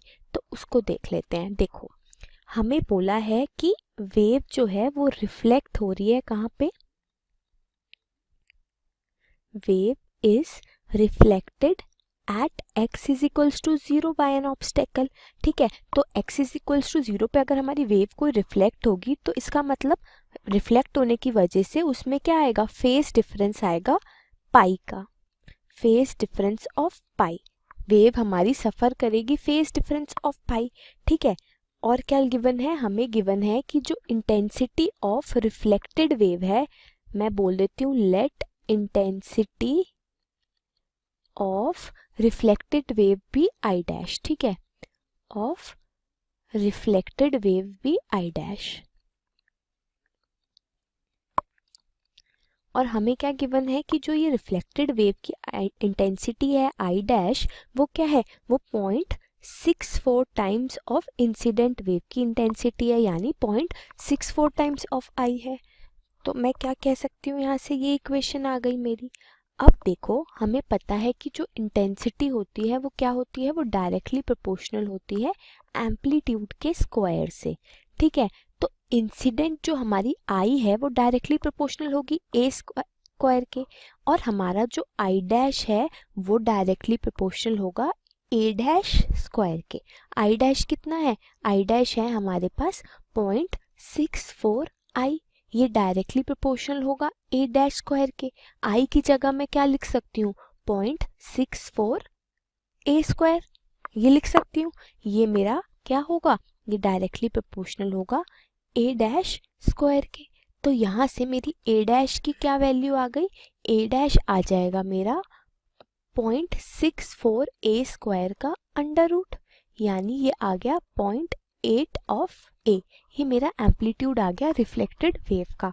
ठीक है, ये डायरेक्टली प्रोपोर्शनल होगा, ए डैश मेरा क्या होगा, डायरेक्टली प्रोपोर्शनल होगा 0.8 ए के, ठीक है। यहाँ पे भी ये आ जाएगा, या मैं इसे नीचे लिख लेती हूँ, पॉइंट ए डैश जो है वो डायरेक्टली प्रोपोर्शनल होगा 0.8 ए के। तो हमारी जो रिजल्टेंट वेव की इक्वेशन बनेगी रिफ्लेक्टेड वेव की, मैं उसे y2 से रिप्रेजेंट करती हूँ, ये लिखती हूँ, इक्वेशन ऑफ रिफ्लेक्टेड वेव होगी हमारी y2, ठीक है। ये होगी a डैश cos के साथ क्या आएगा ax। अब रिफ्लेक्ट हो रही है तो वेव की डायरेक्शन चेंज हो गई।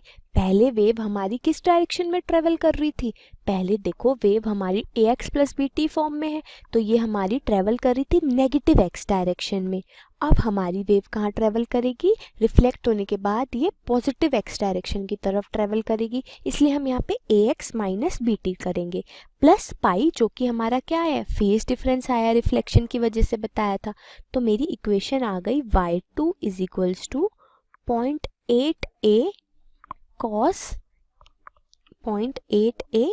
cos ax minus B T plus pi, ठीक है। अब बी टी कॉस कोई भी कॉस के साथ हम पाई का फेज डिफरेंस करें तो उसको फिर हम वापस में cos 180 प्लस थीटा कितना होता है, cos 180 प्लस थीटा हमारा क्या होता है, ये होता है हमारा माइनस कॉस थीटा की इक्वल। तो मैं इसे इस फॉर्म में भी लिख सकती हूँ, ठीक है। तो ये मेरा इस इक्वेशन से मेरी आ गई यूज करके रिफ्लेक्टेड वेव की इक्वेशन, ठीक है। अब हम चलते हैं सी पार्ट की तरफ। सी पार्ट में हमें क्या बोला है, हमें बताना है कि अगर जो रिजल्टेंट वेव जो फॉर्म हुई है हमारी रिफ्लेक्शन के बाद, उसकी maximum and minimum value of particle speed कितनी होगी। तो वो देख लेते हैं सी पार्ट। उसमें क्या है, देखो रिजल्टेंट वेव इक्वेशन क्या होगी हमारी, रिजल्टेंट वेव की इक्वेशन होगी सुपरपोजिशन प्रिंसिपल से हम निकाल सकते हैं। देखो कैसा केस है, हमारी ओरिजिनल वेव आ रही है, ठीक है, इस डायरेक्शन में, ये है y1, और हमारी क्या y2 जा रही है वापस से इस डायरेक्शन में। तो जो रिजल्टेंट वेव y होगी वो सुपरपोजिशन से बनेगी y1 और y2 के। तो y आ जाएगा मेरा y1 प्लस y2, ठीक है। दोनों को ऐड कर देते हैं तो y कितना होगा, y होगा a cos ax plus B T minus 0.a cos ax minus B T, ठीक है, ये होगी। अब देखिए आगे क्या करेंगे हम इसको सॉल्व करेंगे। यहाँ से हम क्या कर सकते हैं, यहाँ से हम लिख सकते हैं कि पार्टिकल वेलोसिटी का फॉर्मूला v क्या होगा, v होगा मेरा dy बाय dt। इसको मैं t के रिस्पेक्ट में डिफरेंशिएट करूंगी तो क्या आएगा, ये आएगा a b minus A B sine ax plus B T, ये आ जाएगा, ठीक है। और यहाँ से क्या आएगा 0.8 a minus B minus minus plus और एक कॉस का माइनस, ये minus 0.8 A B sine ax minus B T, ठीक है, ये आ जाएगा। तो मैं इसको किस फॉर्म में लिख सकती हूँ, यहाँ से मैं माइनस ए बी कॉमन ले लूँ तो ये क्या आ जाएगा, ये आएगा sine ax plus B T plus 0.8 sine ax minus B T, ठीक है, ये आ जाएगा। अब देखो अब इसको हम एक्सपैंड कर लेते हैं, यहाँ से ये होगा minus A B sine A X plus B T का एक्सपेंशन क्या होगा, ये होगा sine A X cos B T plus cos A X sine B T. Sine A plus B क्या होता है, sine A cos B plus cos A sine B, तो यही हम लगाएंगे। Plus sine A minus B क्या होता है, साइन ए माइनस बी होता है 0.8, इधर से आ जाएगा साइन ए माइनस बी होता है sine A cos B minus cos A sine B, तो ये आ जाएगा sine A X cos B T minus 0.8 sine cos A X sine B T, ठीक है। तो ये हमारी आ गई। अब हम इसे क्या करते हैं, हम सॉल्व कर लेंगे, क्या आएगा माइनस ए बी। अब देखो sine A X cos B T के साथ हम क्या प्लस करेंगे, 0.8 sine A X cos B T आ जाएगा 1.8 sine A X cos B T, और ये क्या है, यहाँ से 1 माइनस 0.8, तो कितना आ जाएगा 0.2 cos AX sin BT। ठीक है, ये मेरी आ गई वेलोसिटी।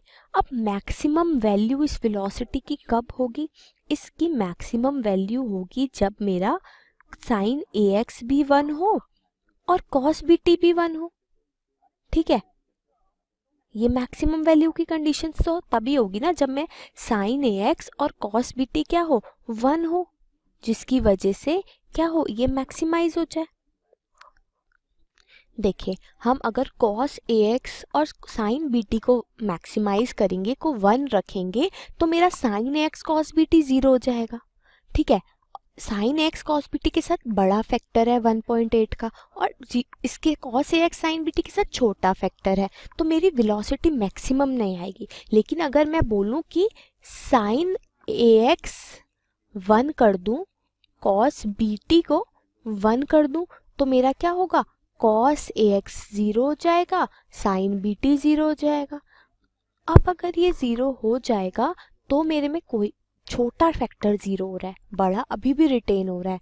ठीक है, इसलिए ये मेरे क्या यूजफुल कंडीशन है, मैक्सिमाइज वेलोसिटी निकालने के लिए मेरे को ये कंडीशंस लगानी पड़ेंगी। तो V मैक्सिमम क्या आ जाएगी, यहाँ से आ जाएगी -1.8 AB, ये मेरी आ जाएगी मैक्सिमम वैल्यू ऑफ वेलोसिटी। तो मॉड ऑफ V मैक्सिमम होगा 1.8 ऑफ AB। अब हम बात करते हैं V मिनिमम के लिए। ठीक है, V मिनिमम के लिए क्या करना पड़ेगा, sin AX cos BT cos AX sin BT की ऐसी क्या कंडीशन हो कि मेरी वेलोसिटी मिनिमम हो जाए, मॉड ऑफ वेलोसिटी। तो उसके लिए अगर मैं मान लूँ एक कंडीशन, तो मैं ये कह सकती हूँ कि जब sin AX मेरा क्या हो, sin AX मेरा 0 हो। ठीक है, और दूसरा क्या, मेरा sin BT भी 0 हो। ऐसा रिलेशन जिसमें sin AX और sin BT दोनों 0 हो। अगर sin AX 0 है तो cos AX 1 आ जाएगा, sin BT 0 है तो cos BT 1 आ जाएगा। लेकिन जब मैं ये सारी वैल्यूज़ पुट करूँगी अपने इस इक्वेशन में, तो क्या होगा, देखो sin AX 0 है तो ये फैक्टर पूरा 0 हो जाएगा, sin BT 0 है तो ये भी पूरा फैक्टर 0 हो जाएगा। तो मेरी V मिनिमम क्या आ जाएगी, 0 आ जाएगी। एक तो मैं ये कंडीशन ले सकती हूँ मिनिमम के लिए, और मैं यह बोल सकती हूँ क्या कि मेरा cos BT 0 हो और cos AX भी 0 हो।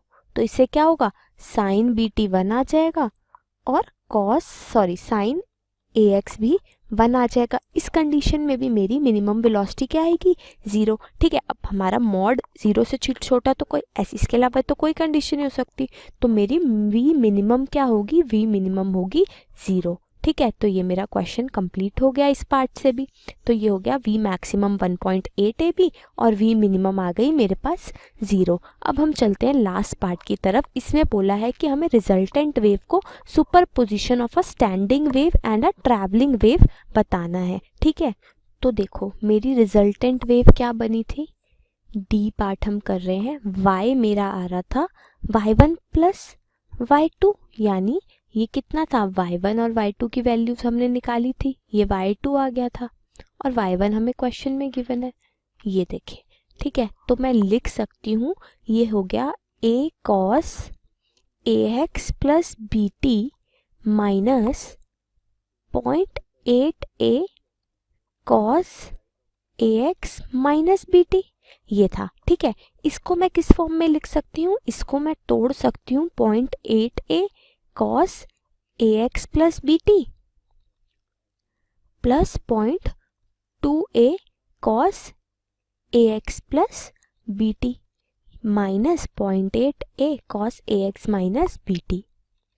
ठीक है, अब मैं क्या करती हूँ, मैं इसको और इस टर्म को इकट्ठे ले लेती हूँ। तो ये क्या हो जाएगा, इस टर्म, दोनों टर्म को इकट्ठे लेने से मैं ये लिख सकती हूँ 0.8a कॉमन ले लूँगी और मैं cos AX plus BT minus cos AX minus BT को क्या लिख सकती हूँ, ये मैं लिख सकती हूँ -2 sin AX plus BT plus AX minus BT upon 2। और यहाँ पे मल्टीप्लिकेशन में क्या आ जाएगा, sin AX plus BT minus A X minus B T, minus minus plus आ जाएगा, प्लस बी टी अपॉन 2। ठीक है, यही तो होता है formula, cos A plus B minus cos A minus B क्या होता है, ये होता है minus 2 sine A plus A minus B upon 2 into sine A plus B minus A minus B upon 2।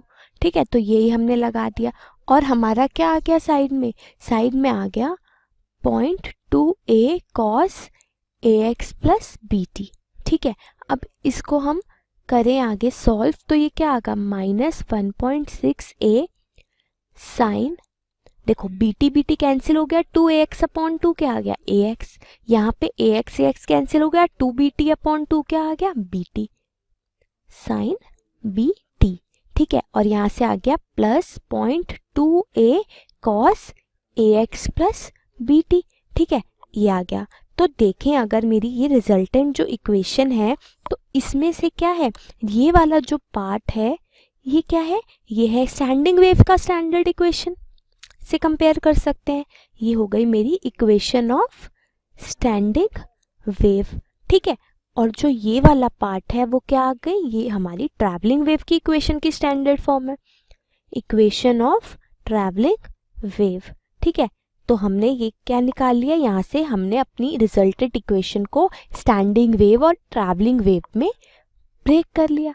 ठीक है, और हमें क्या पूछा था, सुपर पोजिशन दिखा दिया हमने, हमें पूछा था कि पोजीशंस क्या होंगी anti nodes of standing wave की।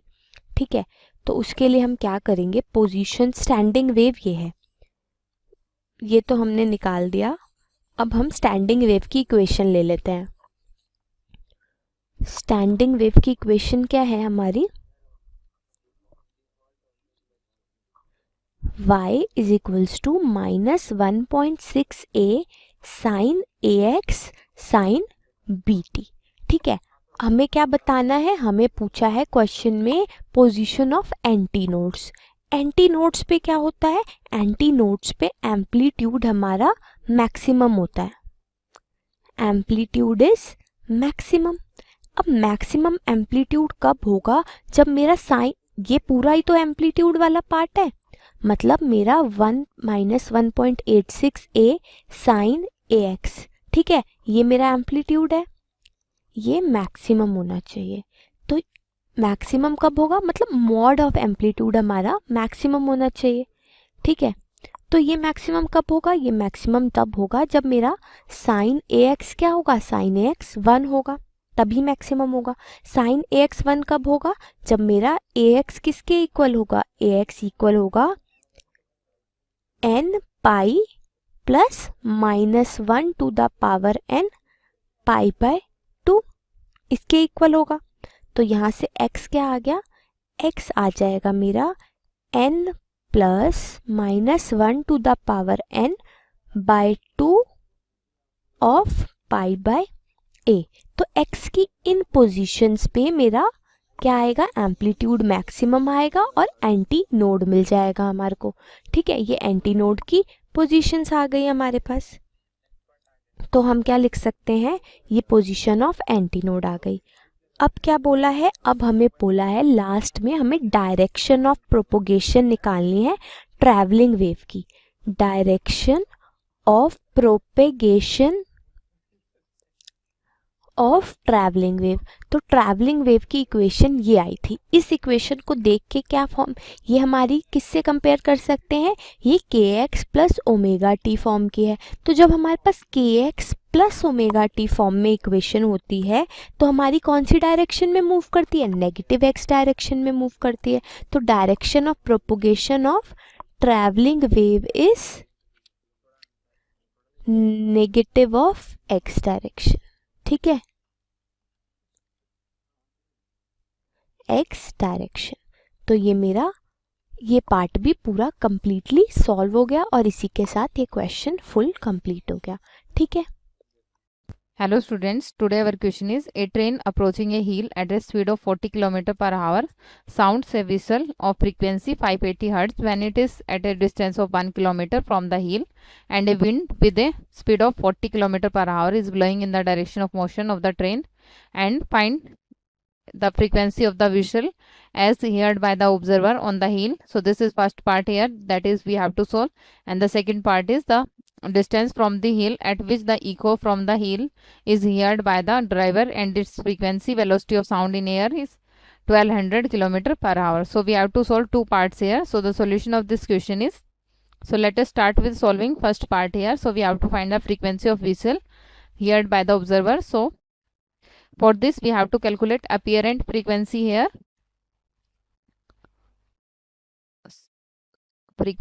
So we know that apparent frequency formula is equals to, so this is apparent frequency, that is n dash is equals to n, that is frequency here. So here we have v, that is velocity, minus w, v minus w here. So, and this is divided by v plus w into velocity of sound. So from solving this we get apparent frequency is equals to n is, so we can put here n is 1200. So we have v, that is 1200 here, and minus w is 40 km here. We have approaching the speed of the whistle. So this is 40 km here, and this is divided by v plus, that is 1200, plus this is velocity of sound in air, and here 40, and this is in multiplication with, and this is in minus here, not multiplication, as in apparent frequency we have to minus the source velocity here. So this is minus 40 here, and this is in multiplication here, and on solving this we get, and here our apparent frequency is 1 km. So this is the, our natural frequency is 1. So from here we get n dash is equals to, this will become 1160, and this is divided by 1240, and 40 will be cancelled out, so we get 1200 here. So from this we get 116 divided by 120, and we can write here this is 5 and 8, and this is 6 and 0, and again we can solve this as 2 8. So from solving this we get here, this will become 599.3 hertz here. So this is our apparent frequency for the first part. Now we solve the second part here. So second part, let the time taken by the train to reach the point B. So the time is 1 minus x, and this is divided by velocity of train. So from this we get t is equals to x. So this is 1 minus x, and the velocity is given to us 40 km per hour, and the time taken by the train to reach the point B is, so we get t is equals to x divided by velocity of sound, that is v here, minus velocity of wind, that is w here. So from this we get, this is equals to x divided by 1200 minus 40. So from this we can write here our time, this both will be equal here, both must be equal, so to meet each other. So 1 minus x divided by 40 must be equals to x divided by 1200 minus 40 here.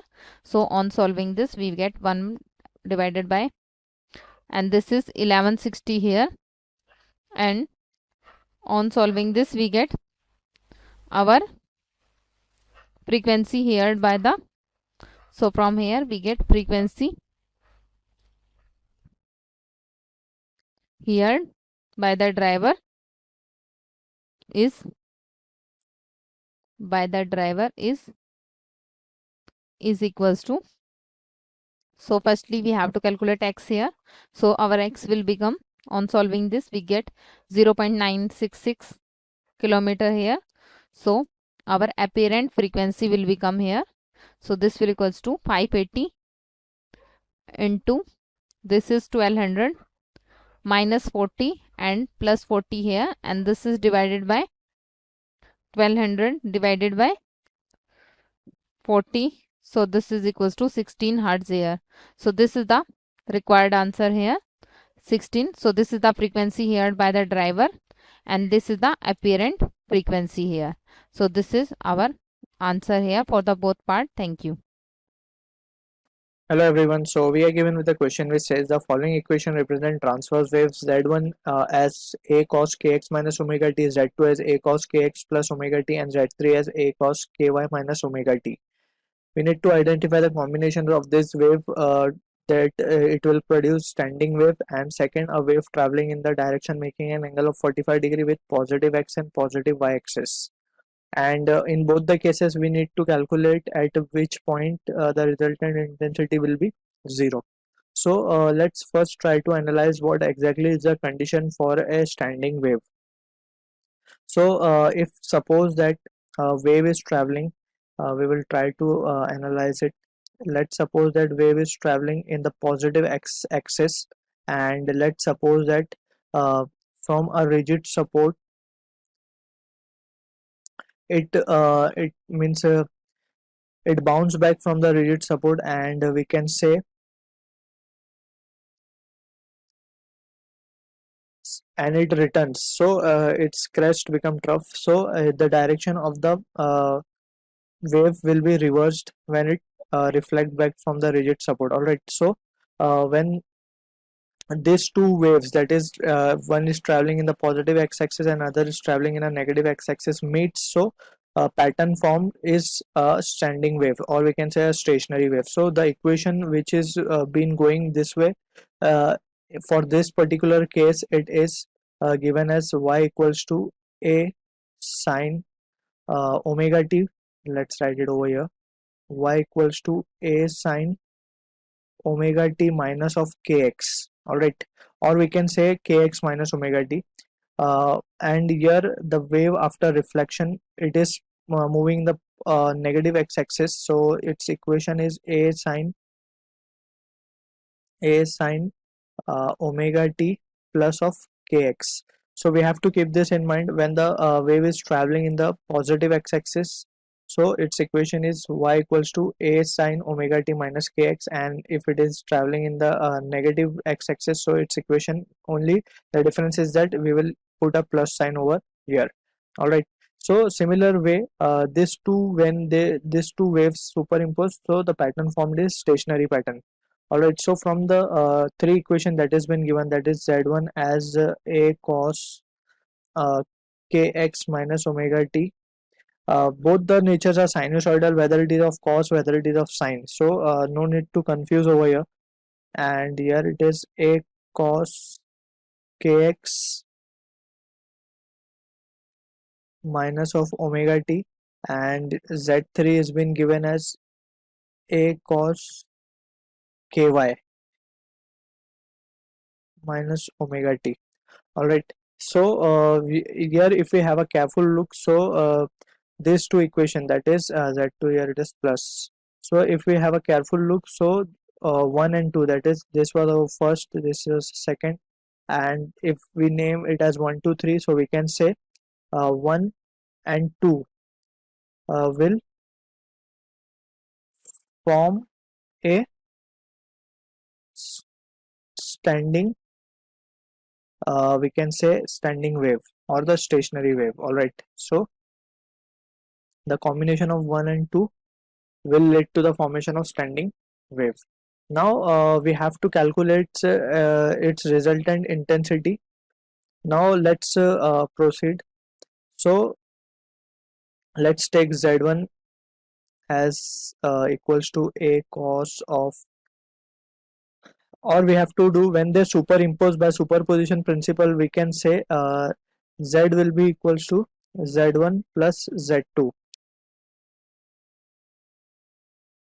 All right, so by superposition principle we can add this both the means displacement of both the waves. So we can write here as z1 can be written as a cos of kx minus omega t plus of a cos kx plus omega. Solving this value, we will get a can be taken out as common, and we are left with 2 cos c plus cos d. Formula is 2 cos c plus d by 2. So from that we will get 2 cos c plus d, that comes out to be kx into cos c minus d by 2, so that comes out to be omega t. All right, so we can write a note over here for the formula, just so that you can keep this in mind. So let's write a bit clear over here.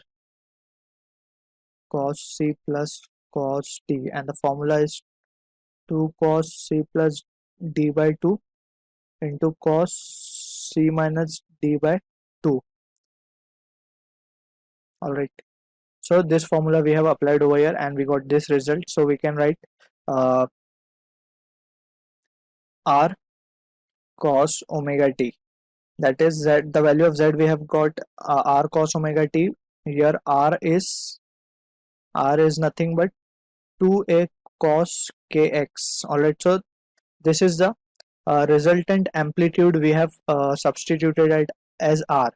Therefore now we are interested in finding the intensity, at which point intensities will be 0. We know that intensity is equals to amplitude square. So from here we can say amplitude square means 4a square cos square kx. All right, so for intensity to become 0, we must understand that for intensity to become 0, the value of cos square kx should be 0. Therefore we can write the value of cos square kx should be 0, and the value is 0. Cos is 0 when kx is the odd multiple of pi by 2, or we can say here, let's solve it more further. So cos kx will be 0, and if kx will be odd multiple, that is 2n minus 1 pi by 2, if kx is this multiple, so we can say at this point the value will be 0, and here the value of n starts from 1, 2, 3 and so on. All right, so we can say the value of x can be further written as 2n minus 1 into pi by 2k.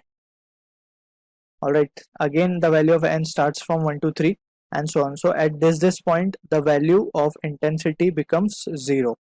Here it is, cos kx. So at this point the intensity will become 0. So this is the first part of the question we have completed. Now move on to the second part. A wave traveling in the direction making an angle of 45 degree with positive x and positive y axis. So if we have a careful look for the second part of the question, we can say this two will not be the case. Now the case will be z1 and z3, because z1 will be such a wave which is moving in the positive x-axis, that is it is minus, since we have decided discussed it over here, and this will be positive y-axis. All right, because here it is ky. So both this wave will combine to form the wave making an angle of 45 degrees. So z1 plus z3. So from here we can conclude that z1 and z3 will form the wave making an angle of 45 degree with x and y axis. All right, so again we have to calculate the intensities where it will be 0 for this case. So again we will write by superposition principle, z will be equals to z1 plus z3. Now z1 is been given to be as a cos kx minus omega t. So kx minus omega t, we will write it as kx minus omega t, and plus of a cos, here it is ky minus of omega t. All right, so yes, so solving this we will get a can be taken out as common, and we can write 2 cos c plus d, that is kx plus ky minus of 2 omega t over here, and the whole thing divided by 2 into cos of kx minus of ky divided by 2. Alright, so this is what we are getting over here. Now this can be rearranged as 2a cos of kx minus ky by 2 into, we can write it as cos of kx plus ky. If we commonly split the value of 2, so this can be written as k into x plus y by 2 minus of omega t. Alright, so if we compare it with the equation of the means displacement that has been given, so we can say the resultant amplitude can be given as, this term will serve as an amplitude, and this will be the cos term, that is kx minus omega t. So this term will serve as an amplitude, so we can write resultant amplitude will be 2a cos of k can be taken out as common, x minus y by 2. Alright, so now we are interested in finding the intensity value at that point where it will be 0. So we know intensity is nothing but amplitude square, so we will square the term, so 4a square, and this comes out to be cos square k x minus y by 2. This is x. So intensity will be 0. Intensity will be 0 when cos square kx minus ky by 2, or we can write it as k into x minus y by 2 terms is equals to 0. Alright, and this is only possible when the value k into x minus y by 2 is an odd multiple of pi by 2, 2n minus 1 by into pi by 2, where n starts from 1, 2, 3 and so on. Alright, so at every odd value of pi by 2, this value will be 0 and the intensity will be 0. So I hope you have understood the concept, and thank you for watching.